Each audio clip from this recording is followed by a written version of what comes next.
입니다. 우리가 잘 알다시피 세월호는 기울기 시작한 지 101분 만에 완전 침몰했습니다. 보면서 이상하다는 생각하셨을 거예요. 저렇게 큰 배가 어떻게 저렇게 빨리 완전 침몰했는가?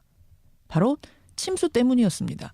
그런데요, 세월호의 조타수가 이와 관련해서 양심 고백을 한 내용이 뒤늦게 알려져서 주목이 됩니다. 철제로 되어 있어야 할 외벽이 바닷물이 들어와도 막을 수 없는 천막으로 되어 있었다. 이런 얘기인데요. 이게 무슨 소린가 싶습니다. 이 사실을 고백한 조타수는 지금 고인이 됐습니다. 그래서 오늘은 이 내용을 고스란히 전해들은 한 분을 연결해보죠. 광주 NCC 대표입니다. 장헌권 목사 연결을 해보죠. 장 목사님 안녕하세요. 네, 안녕하십니까? 예, 세월호 조타수의 증언 이걸 어떻게 듣게 되신 겁니까?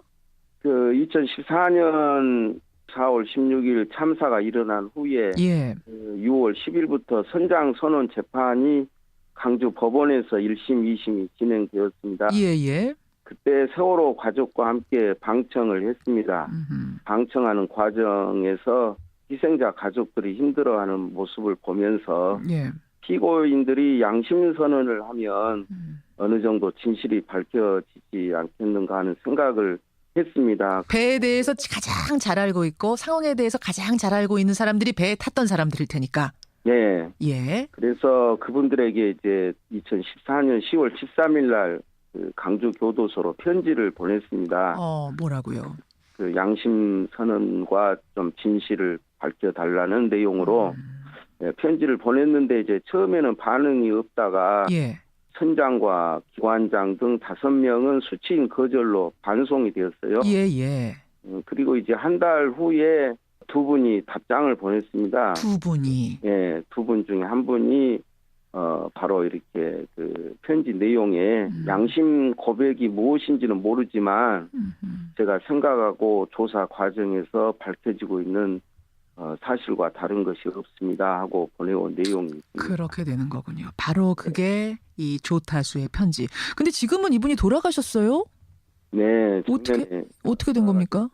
그 폐암으로. 폐암으로. 네. 그럼 수감 생활을 하다가 중간에 발병해서 형이 집행정지된 것이죠. 형이 집행정지되고 돌아가시고. 네. 이분이 보내온 편지 그 증언 내용을 보니까 이런 내용이 써 있습니다. 세월호 2층 화물칸 하층부 외벽이 철제가 아니라 천막이었다. 그렇다 보니까 바닷물이 들어와도 막을 방법이 없었다. 저는 근데 이걸 읽으면서 이해가 안 갔던 게 하층부의 화물칸 하층부의 외벽이라면 바닷물과 닿는 그 외벽을 말하는 겁니까? 네. 그게 어떻게 상식적으로 그게 천막일 수가 있습니까? 그 세월호 선미를 이제 시데크라고 하는데 예. 그 화물칸 2층에 예. 주차 공간이 있습니다. 이분의 이야기에 의하면 예. 그 주차 공간 외벽에 철제가 아니고 천막으로 개조가 되어 있다는 것입니다. 자, 여러분 그럼 그림을 좀 상상해 보세요. 그러니까 배가 쭉 길게 있고 A구역, B구역, C구역, D구역, E구역 이렇게 나눠져 있는 거죠. A데크, 네. B데크, C데크 이렇게 쭉 나눠져 있고 그중에 가운데 부분 C데크에 자동차를 주차하게 돼 있는데 1층, 2층으로 나누어져 있고 그중에서도 2층 부분의 외벽이 천막으로 돼 있었다. 네. 그럼 평소에 다닐 때는 이 부분은 바닷물과 닿지 않는 모양이군요. 좀 높아서. 그렇게 상식적으로 생각이 되는데 천막으로 되어 있기 때문에 어느 정도 배가 기울었을 때 예. 기울었을 때는 상당한 물이 그 부분을 통해서 유입이 되었다. 이런 내용이거든요. 이제 배가 무트로 올라와서 조사를 하면 더 정확히 알 수 있겠습니다만 일단 이 조타수의 고백에 의하면 그 부분은 아마도 그러니까 우리가 생각하는 뭐 이런 얇은 천이 아니었겠지만 무슨 뭐 비닐 같은 천 뭐 이런 것으로 되어 있었고 네. 평소에는 바닷물과 접촉 없이 다녔더라도 이렇게 위급한 상황, 바닷물에 의해서 기울어지는 상황이 됐을 때는 그쪽이 물과 닿았을 거고 순식간에 물이 유입됐을 수 있다. 이렇게 추정 가능하군요. 네. 야, 아니 이제야 좀 뭔가 꿰맞춰집니다. 어떻게 그렇게 큰 배가 그렇게 빨리 침몰했나 했는데 순식간에 바닷물이 유입될 수밖에 없네요. 네. 그런 의미에서 상당히 설득력 있는 이야기다 이렇게 볼 수가 있죠. 그래요. 네. 근데 철제가 아니라 천막으로 배 외벽이 되어 있어도 이게 법적으로는 문제가 없었을까요? 근데 설계도상으로도 이제 철제로 막혀 있어야 하는 부분이라고 이야기합니다. 예, 예. 설계도상으로도. 그때 천막으로 되어 있다는 것이 잘 이해가 안 되는 부분이죠. 아마 중간에 뭔가 개조하고 이렇게 많이 하지 않았습니까? 입에 불법으로. 그 과정에서 혹시 이쪽도 건드린 것이 아닌가 추정 가능하네요. 네. 예. 생각해 보면 말입니다. 지난해 9월에 그 세월호 특조위 공개 청문회 있었잖아요. 네. 그때 이상갑 교수, 이제 전문가분이 어떤 말을 했냐면 화물칸 선미 전체에 걸친 초등학생 신장 정도의 큰 계고부를 통해서 엄청난 해수가 유입됐다. 그래서 급격히 전복된 걸로 보인다. 이런 조사 결과를 밝힌 게 있습니다. 네. 결국 초등학생 키 정도의 큰 계고부라는 게 이 천막 부분이 아닐까. 또 이렇게 추정이 가능하네요. 그런 맥락으로 보면은 충분히 설득력 있다 이런 생각을 합니다. 예, 예. 예. 가능하고 또 아니면은 뭐 지금 저 선미 부분은 램프 얘기가 나오는데 예. 그 램프를 통한 건 아닌가. 또 이런 생각도 가능하고. 그 이분이 또 다른 어떤 그 원인의 나름대로 그 여러 가지 문제를 이야기해 주셨거든요. 조타수가 보낸 편지 말씀하시는 거예요. 예. 다른 내용은 뭐가 써 있었습니까? 선수의 그 우연 램프도 제거가 됐다. 그리고 4층에 증축 문제도 있다. 뭐 조타수와 항해사가 당시 서로 어떤 이야기를 나누었는데 예, 예. 누구도 그 내용을 알 수가 없다. 뭐 이런 이야기 등등 또 뿐만 아니라 이분이 또 나름대로 선장에게도 배가 넘어가니까 고함을 치면서 예, 예.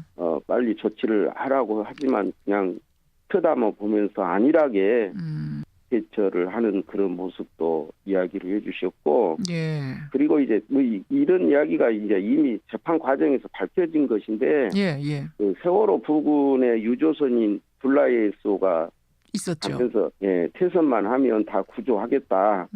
퇴선 조치를 안 한 것인데 선장이 알아서 조치를 취해야 되는데 선장은 그 부분에 있어서 그 퇴선 명령을 안 한 것은 저체온증을 생각한 것이다.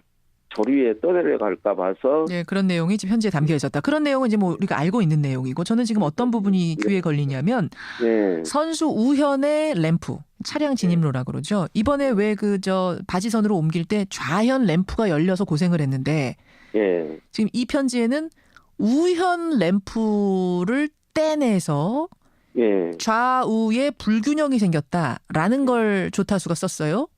예. 이건 무슨 얘기일까요? 이 부분도 그 우리가 이번에 이제 램프를 제거한 것은 우리가 다 이해하고 있고 알고 있는데 예, 예. 그 선수의 우연 램프가 제거가 됐다. 이것이 문제다. 이렇게 이제 한 문장으로만 한 문장으로만. 예. 그러니까 그 이번에 떼낸 거는 이번에 이제 인양 과정에서 떼낸 거고 좌현은 예. 우현 선수에도 램프가 하나 있었는데 거기는 무슨 이유인지는 지금 밝히지 않았지만 그쪽 램프를 떼냈다. 이 부분도 지금 무트로 올리고 나서 조사를 해야 될 부분이네요. 그렇죠. 예. 이렇게 저렇게 배가 개조된 모습을 이 편지 안에 조타수가 담았다는 말씀. 아, 이제 세월호 전체가 무트로 올라오면 아마 진상조사 다시 꼼꼼히 이루어질 겁니다.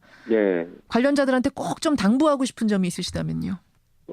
우리가 진실은 침몰을 하지 않는다고 이야기한 것처럼 진상 규명을 위해서 협력하고 또 편지 보내는 내용처럼 양심 고백을 해서 예.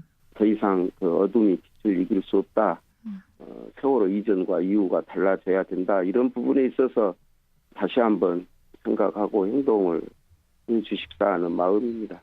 그 목사님은 참사 직후의 재판부터 항소심까지 거의 모든 재판을 다 안 빠지고 가셨다면서요. 네. 예, 유가족들과 함께 계속 해오신 분으로서 그 힘든 과정 지켜보면서는 정말 느낌이 어떠셨어요? 제가 방청하면서 희생자 가족분들의 그 고통스럽고 힘들어하는 모습이 주님이 아파하는 그런 어떤 심정이 되었습니다. 그리고 그 배후에는 또 어떤 의혹이 있을까 이런 그런 생각을 많이 하게 되었습니다. 포기하지 않고 끝까지 이 진상이 규명이 돼야 되는 것이다 하는 것을 그런 생각을 많이 했습니다. 이제 미수습자가 꼭 발견돼야 됩니다. 전원, 네. 9명 전원 꼭 발견돼야 하고 또 지금 말씀하신 대로 진상이 철저하게 하나도 가림 없이 밝히는 것, 그게 우리 숙제가 아닐까 싶습니다. 여기까지 말씀 듣도록 하죠. 고맙습니다, 목사님. 예, 감사합니다. 예, 광주 NCC 대표 장헌권 목사. 이를 이제 시데크라고 하는데 예, 그 화물칸 2층에 예, 주차 공간이 있습니다. 이제 이분의 이야기에 의하면 예, 그 주차 공간 외벽에 철제가 아니고 천막으로 개조가 되어 있다는 것입니다. 자, 여러분 그럼 그림을 좀 상상해 보세요. 그러니까 배가 쭉 길게 있고 A 구역, B 구역, C 구역, D 구역, E 구역 이렇게 나눠져 있는 거죠. A 데크, 네. B 데크, C 데크 이렇게 쭉 나눠져 있고 그 중에 가운데 부분 C 데크에 자동차를 주차하게 돼 있는데 1층, 2층으로 나누어져 있고 그 중에서도 2층 부분의 외벽이 천막으로 돼 있었다. 네, 그럼 평소에 다닐 때는 이 부분은 바닷물과 닿지 않는 모양이군요. 좀 높아서. 그렇게 상식적으로 생각이 되는데 장 목사님 안녕하세요. 네, 안녕하십니까? 예, 세월호 조타수의 증언 이걸 어떻게 듣게 되신 겁니까? 그 2014년 4월 16일 참사가 일어난 후에 예, 그 6월 10일부터 선장 선원 재판이 강주 법원에서 1심, 2심이 진행되었습니다. 예. 그때 세월호 가족과 함께 방청을 했습니다. 방청하는 과정에서 희생자 가족들이 힘들어하는 모습을 보면서 예. 피고인들이 양심 선언을 하면 어느 정도 진실이 밝혀지지 않겠는가 하는 생각을 했습니다. 배에 대해서 가장 잘 알고 있고 상황에 대해서 가장 잘 알고 있는 사람들이 배에 탔던 사람들일 테니까. 네. 예. 그래서 그분들의 입니다. 우리가 잘 알다시피 세월호는 기울기 시작한 지 101분 만에 완전 침몰했습니다. 보면서 이상하다는 생각하셨을 거예요. 저렇게 큰 배가 어떻게 저렇게 빨리 완전 침몰했는가? 바로 침수 때문이었습니다. 그런데요, 세월호의 조타수가 이와 관련해서 양심 고백을 한 내용이 뒤늦게 알려져서 주목이 됩니다. 철제로 되어 있어야 할 외벽이 바닷물이 들어와도 막을 수 없는 천막으로 되어 있었다. 이런 얘기인데요. 이게 무슨 소린가 싶습니다. 이 사실을 고백한 조타수는 지금 고인이 됐습니다. 그래서 오늘은 이 내용을 고스란히 전해들은 한 분을 연결해보죠. 광주 NCC 대표입니다. 장헌권 목사 연결을 해보죠. 편지. 근데 지금은 이분이 돌아가셨어요? 네, 어떻게 된 겁니까? 그 폐암으로 폐암으로. 네. 그럼 수감 생활을 하다가 중간에 발병해서 형이 집행정지된 것이죠. 형이 집행정지되고 돌아가시고. 네. 이분이 보내온 편지 그 증언 내용을 보니까 이런 내용이 써 있습니다. 세월호 2층 화물칸 하층부 외벽이 철제가 아니라 천막이었다. 그렇다 보니까 바닷물이 들어와도 막을 방법이 없었다. 저는 근데 이걸 읽으면서 이해가 안 갔던 게 하층부의 화물칸 하층부의 외벽이라면 바닷물과 닿는 그 외벽을 말하는 겁니까? 네. 그게 어떻게 상식적으로 그게 천막일 수가 있습니까? 그 세월호 선미에게 이제 2014년 10월 13일 날 그 강주 교도소로 편지를 보냈습니다. 뭐라고요? 그 양심 선언과 좀 진실을 밝혀달라는 내용으로 편지를 보냈는데 이제 처음에는 반응이 없다가 예. 선장과 기관장 등 5명은 수치인 거절로 반송이 되었어요. 예. 그리고 이제 한 달 후에 2분이 답장을 보냈습니다. 2분이. 예, 2분 중에 한 분이 바로 이렇게 그 편지 내용에 양심 고백이 무엇인지는 모르지만 제가 생각하고 조사 과정에서 밝혀지고 있는 사실과 다른 것이 없습니다 하고 보내온 내용이 있습니다. 그렇게 되는 거군요. 바로 그게 이 조타수의